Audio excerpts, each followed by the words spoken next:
আসসালামু আলাইকুম বন্ধুরা, কেমন আছেন সবাই? তো বন্ধুরা, সেই সকাল 8টা বাজে মানিকগঞ্জের সিঙ্গার থেকে বের হয়েছিলাম এই দৃষ্টিনন্দন এক মসজিদ দেখতে। আর এই মসজিদটি টাঙ্গাইলের ঝিনাই নদীর পাড়ে অবস্থিত।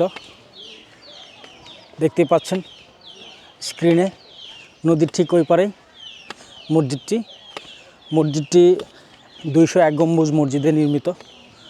তো আমরা সামনে যাব, আরও বিস্তারিত দেখব। 201 গম্বুজ মসজিদ বাংলাদেশের টাঙ্গাইল জেলার গোপালপুর উপজেলার দক্ষিণ পাথলিয়া গ্রামে অবস্থিত একটি অনন্য স্থাপত্যশৈলীর মসজিদ।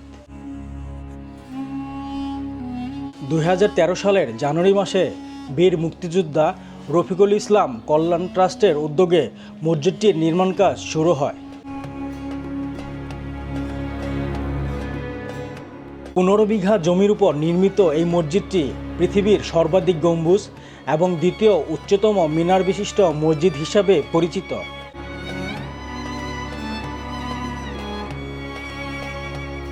মসজিদটির ছাদে 81 ফুট উচ্চতার একটি প্রধান গম্বুজ রয়েছে, যা চারপাশে 200টি 17 ফুট উচ্চতার ছোট ছোট গম্বুজ দ্বারা পরিবেষ্টিত।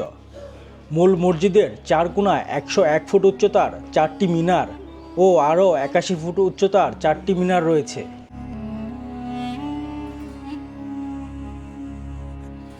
সবচেয়ে উঁচু মিনারটি মসজিদের পাশে অবস্থিত, যার উচ্চতা 451 ফুট। মসজিদটির দৈর্ঘ্য ও প্রস্থ উভয় দিকেই 144 ফুট করে এবং এতে একসঙ্গে প্রায় 15,000 মুসল্লি নামাজ আদায় করতে পারেন। মসজিদের দেওয়ালের টাইলসে সম্পূর্ণ পবিত্র কোরআন শরীফে অঙ্কিত রয়েছে, যা স্থাপত্যশৈলীর একটি বিশেষ বৈশিষ্ট্য।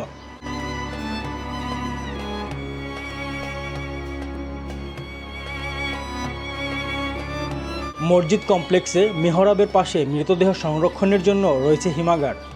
দুস্থ নারীদের জন্য বিনামূল্যে হাসপাতাল, এতিমখানা, বৃদ্ধাশ্রম ও দুস্থ মুক্তিযোদ্ধা ও তাদের পরিবারের পুনর্বাসনের ব্যবস্থাও রয়েছে। মসজিদটি সম্পূর্ণ শীতাতাপ দ্বারা নিয়ন্ত্রিত এবং প্রধান দরজা নির্মাণে 50 মণ পিতল ব্যবহার করা হয়েছে।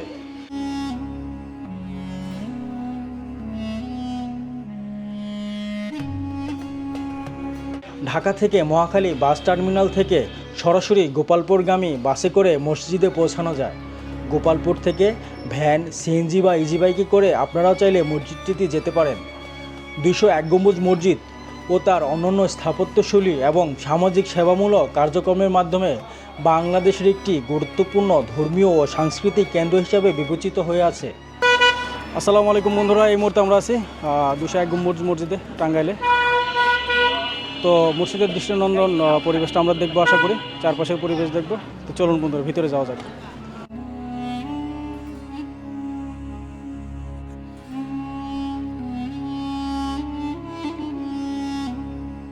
প্রিয় বন্ধুরা, এখন এই মসজিদটি সম্পর্কে একটি মূল্যবান কথা বলবেন মুফতি মিজান সালমান। আশা করি ওনার কথাগুলো মনোযোগ দিয়ে শুনবেন এবং সম্পূর্ণ ভিডিওটি দেখবেন। আর ভিডিওটি ভালো লাগলে অবশ্যই লাইক, শেয়ার, কমেন্ট করে সবার মধ্যে ছড়িয়ে দিতে ভুলবেন না যেন। ধন্যবাদ সবাইকে। আলহামদুলিল্লাহ নাহমাদুহু ওয়া নুসাল্লি আলা রাসূলিহিল কারীম, আম্মা বা'দ, ফাআউযু বিল্লাহি মিনাশ শাইতানির রাজীম। قال النبي صلى الله عليه وسلم لا تشد الرحال إلا إلى 3 مساجد: المسجد الحرام والمسجد رسول الله صلى الله عليه وسلم ومسجد الأقصى أو كما قال النبي عليه الصلاة والسلام।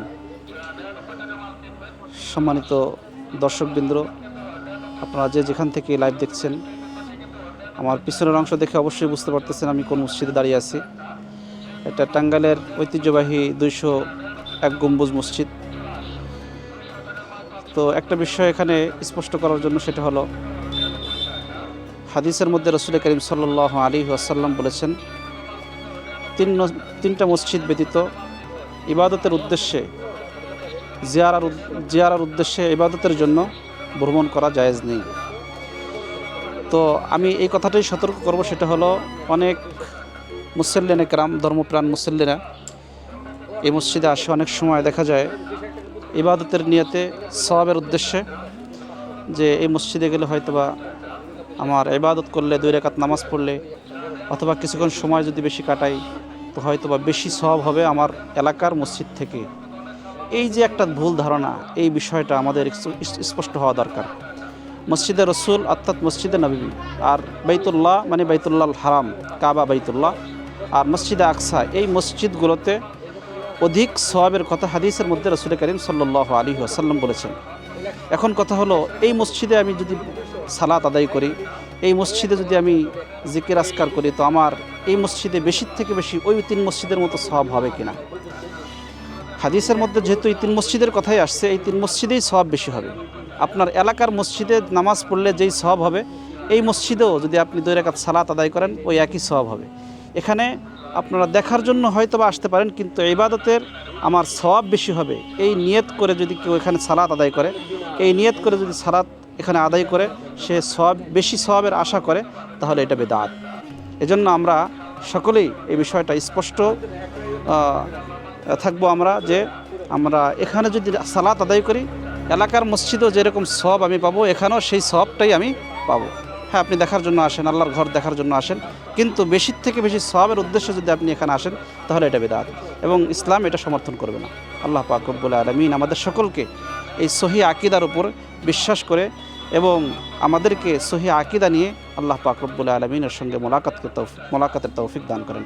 আখির দাওয়ানা আলহামদুলিল্লাহ। আর যেই সঠিক কথাটা হাদিসের উদ্ধৃতি দিয়ে আমি বললাম, এই সত্য কথাটা আপনারা বেশি বেশি শেয়ার করে উম্মাহকে সতর্ক করার জন্য আপনারা বেশি বেশি শেয়ার করবেন। এই সত্য কথাটাকে আপনারা বেশি থেকে বেশি ভাইরাল করবেন ইনশাআল্লাহ। আল্লাহ পাক রব্বুল আলামিন আমাদেরকে তৌফিক দান করেন।